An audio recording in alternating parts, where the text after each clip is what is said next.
देश की जो आवाज है वो आवाज है फिर एक बार, फिर एक बार, फिर एक बार मोदी सरकार का। क्योंकि प्रधानमंत्री मोदी जी ने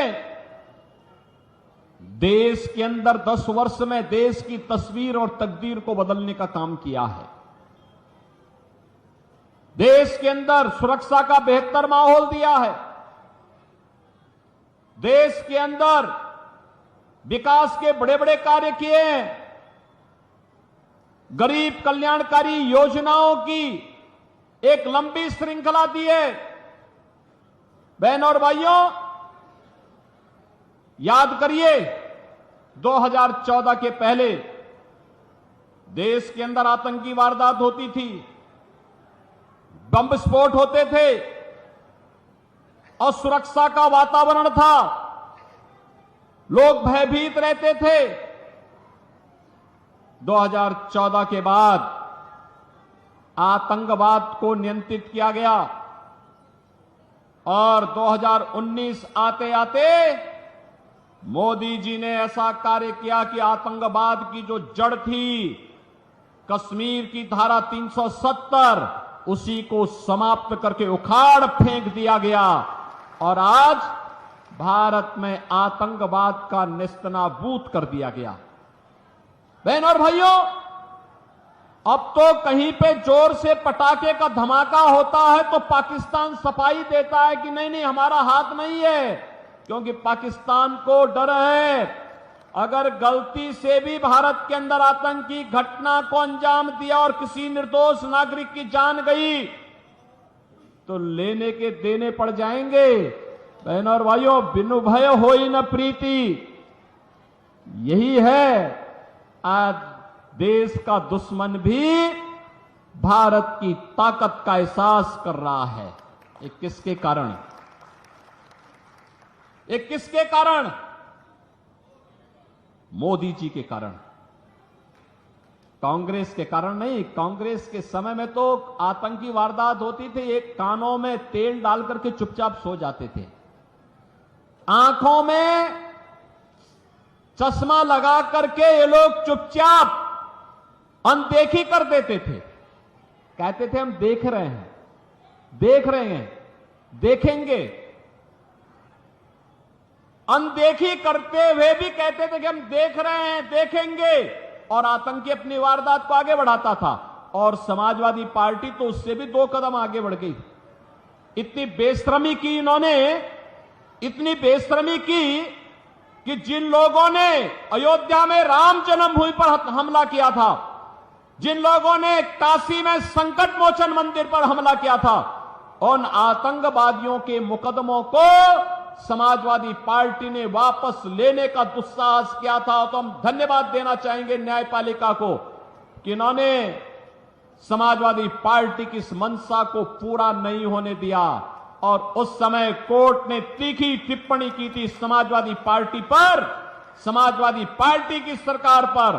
कहा था आज आतंकवादियों के मुकदमे वापस ले रहे हो और कल बड़ी बेशर्मी के साथ इन्हें पद्म पुरस्कार से नवाज करके देश की जनता की सुरक्षा के साथ खिलवाड़ करोगे, ये नहीं होने देगी न्यायपालिका। बहनों और भाइयों, ये लोग देश की सुरक्षा की क्या बात करेंगे? कौन सी सुरक्षा की लोग बात करना चाहते? ये कांग्रेसी क्या कर रहे थे 65 वर्षों तक? समाजवादी पार्टी को 4-4 बार मौका मिला। क्या कर रही थी समाजवादी पार्टी? बहुजन समाजवादी पार्टी को भी मौका मिला। क्या कर रहे थे ये लोग? केवल लूट करके अपने परिवार का भर रहे थे। इनको गरीबों की चिंता नहीं थी। इंदिरा गांधी ने जो नारा दिया गरीबी हटाओ का, पोता भी तोते की तरह वही रट रहा है कि गरीबी हटाएंगे। और कट कैसे हटाएंगे? कह रहे हैं जो कि जिसकी संपत्ति होगी उसको हड़प लेंगे, फिर उसको हम लोग दूसरों को बांट देंगे, बंदर बांट कर देंगे। ये बंदर बांट इनका जो है ना, इसी के लिए हम लोग आए हैं कि आज जो मोदी जी करने में सफल हुए हैं, इसलिए सफल हुए हैं बहनों और भाइयों, क्योंकि मोदी जी को ताकत आपने दी है। 1 वोट की ताकत है। ये 1 वोट की ताकत आतंकवाद ला सकता है अगर गलत हाथों में जाएगा, और यह आतंकवाद को सीमा पार ही निपटा देगा अगर भाजपा को यह वोट जाता है तो। आज आप देख रहे हो ना, पाकिस्तान जो सफाई देता है वो एक ही सफाई देता है, कहता है कि भारत ने हमारे देश के सभी आतंकवादियों को एक एक करके चुन चुन करके मार दिया है। तो क्या आतंकवादियों की आरती उतारेंगे क्या? यही तो करना है हम लोगों को। भाजपा को पड़ने वाला एक एक वोट आतंकवाद को सीमा पार ही निपटा देगा।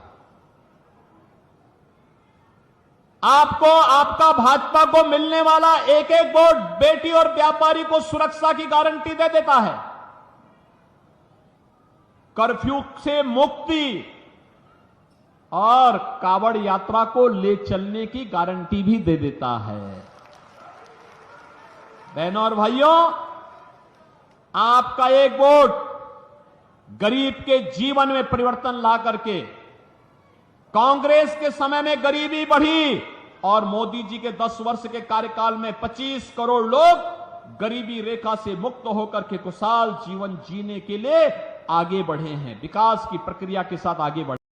पिछली बार जो धोखा हुआ, आपने जिस व्यक्ति को सांसद चुना वह व्यक्ति तो भारत माता की जय भी नहीं बोलता, और पिछली बार किस चुनाव चिन्ह पे आया था, इस बार फिर दूसरे चुनाव चिन्ह पे आ गया।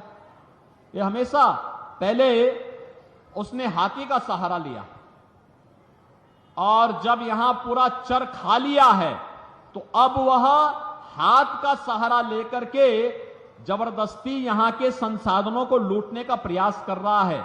और बेशर्मी की हद देखो, देश की संसद में भारत माता की जय करने से भागता है, कहता नहीं हम नहीं बोलेंगे। आप मुझे बताओ, क्या उसको वोट जाना चाहिए? क्या वोट जाना चाहिए? क्या जो भारत माता की जय न बोल सके, क्या उसको वोट जाना चाहिए? क्या रहेंगे भारत में, खाएंगे भारत में और भारत माता की जय जयकार नहीं करेंगे? ये कैसे चल सकता है? क्या आप स्वीकार करेंगे? ये भारत के लोकतंत्र को कमजोर करने की साजिश का हिस्सा है, आपके संसाधनों पर डकैती डालने का हिस्सा है, आपकी सुरक्षा में सेंध लगाने की साजिश का हिस्सा है। और इसीलिए हम लोग आए हैं कि बहनों और भाइयों, जो लोग देश के साथ गद्दारी कर रहे हैं, गरीबों के हकों पर डकैती डालने का काम किए हैं, जिन लोगों ने आपकी सुरक्षा में सेंध लगाया है, बेटी और व्यापारी को सुरक्षा दी है, उन सबको चुनाव में खारिज करिए, एकदम एक सिरे से खारिज करिए, क्योंकि सुरक्षा में सेंध लगाने वाले ये आपके लिए खतरनाक हैं, क्योंकि जीवन तो आपका है। भारत माता को जयकार कर नहीं कर सकते तो देश तो आपका है और वोट भी आपका है। इसलिए बहनों और भाइयों, अपने सुरक्षित जीवन के लिए, उज्जवल भविष्य के लिए, भारत माता को दुनिया की सबसे बड़ी ताकत बनाने के लिए फिर से मोदी जी देश के प्रधानमंत्री बनने आवश्यक हैं। और जो भारत की प्रगति चाहते हैं, भारत की समृद्धि चाहते हैं, वे सभी लोग मोदी जी के समर्थन में हैं।